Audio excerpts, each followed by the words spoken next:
Oke kawan-kawan, sebelum kita memulakan aktiviti pembajaan pada petang hari ini, apa yang perlu kita buat adalah kita perlu menyediakan bahan-bahan dia dahulu. Bahan pertama yang perlu kita ada adalah yang ini kawan-kawan. Ini adalah najis utik kawan-kawan. Begini dia punya bentuk kawan-kawan. Dia punya bau ini boleh-boleh juga nih kawan-kawan. Tetapi ini adalah baja yang paling sesuai untuk tanaman keladi kawan-kawan. Dan bahan yang seterusnya adalah yang ini kawan-kawan. Ini adalah mol. Mol ini saya buat sendiri kawan-kawan. Mol ini adalah mikroorganisme pengurai yang kita ambil di sekitar kita untuk membantu kita dalam proses penguraian. Jadi mol ini bila kita simpan mol ini kawan-kawan, proses penguraian dia ini adalah lebih cepat daripada biasa kawan-kawan, sebab ini adalah mikroorganisme pengurai. Jadi bila dia terurai cepat ini kawan-kawan, pokok yang kita baca macam keladi ini dia akan lebih cepat menyerap semua zat-zat yang terkandung di tanah maupun di najis yang kita simpan ini kawan-kawan. Jadi keladi kita akan menjadi subur, sebab setiap benda-benda yang berada di dalam tanah dia akan terurai lebih cepat kawan-kawan. Ini dia punya kelebihan kawan-kawan. Oke, dan bahan seterusnya yang kita perlu ada adalah yang ini kawan-kawan. Ini adalah cangkul yang biasa saya pakai untuk proses pembacaan lah. Oke kawan-kawan, proses pertama yang perlu kita buat adalah kita mesti buat lingkaran dulu kawan-kawan. Kebiasaan kalau kita membaca kawan-kawan, kita mesti ikut hujung konopi daun lah. Jadi kita perlu lingkar begini kawan-kawan. Kita lingkar dia begini. Dalam sedikit pun tidak masalah itu kawan-kawan. Tanah yang kita korek ini kita kumpul kawan-kawan.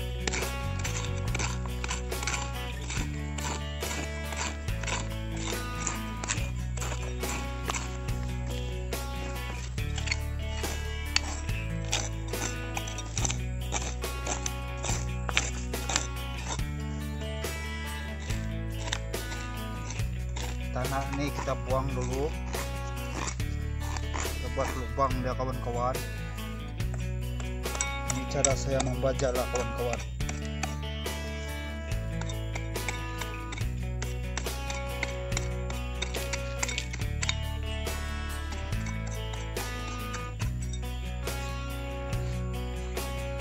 Oke, selepas itu bila kita sudah buat begini kawan-kawan,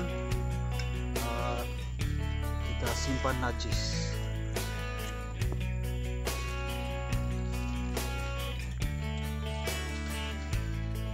Najis ini kalau banyak kita simpan pun tidak masalah juga ini kawan-kawan.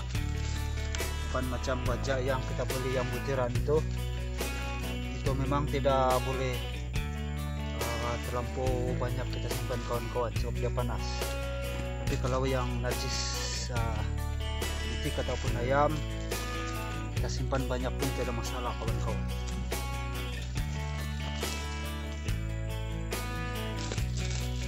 Kita simpan dia begitu saja kawan-kawan.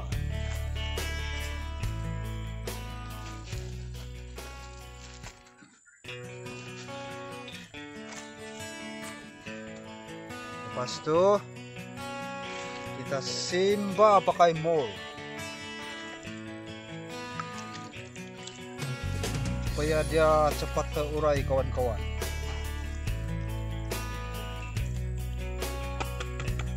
Oke, bila sudah kita simpan mol, kita tutup balik kawan-kawan.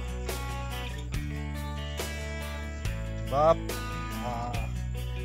kalau kita tidak tutup, dia punya mikroorganisme pengurai ini kan dia sangat sensitif dengan kepanasan.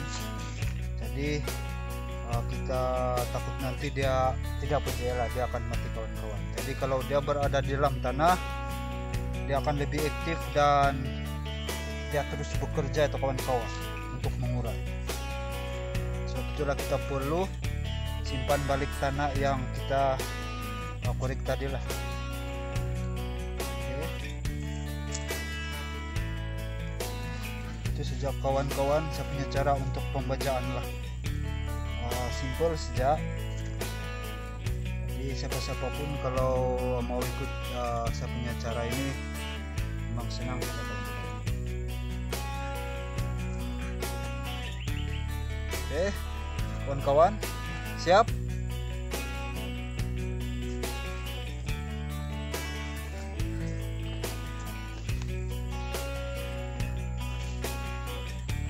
Ini adalah keladi tempat saya mengambil bibit nih kawan-kawan. Ini pun banyak sudah anak nih kawan-kawan. Tinggal mau ambil lagi untuk dipindahkan lah. Yang ini pun memang banyak sudah dia punya anak-anak nih kawan-kawan. Boleh sudah dipindah.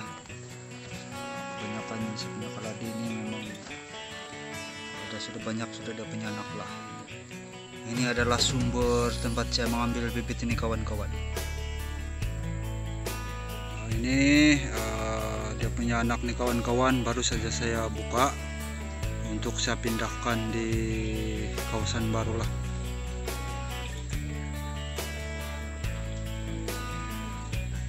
Membesar sudah dia kawan-kawan.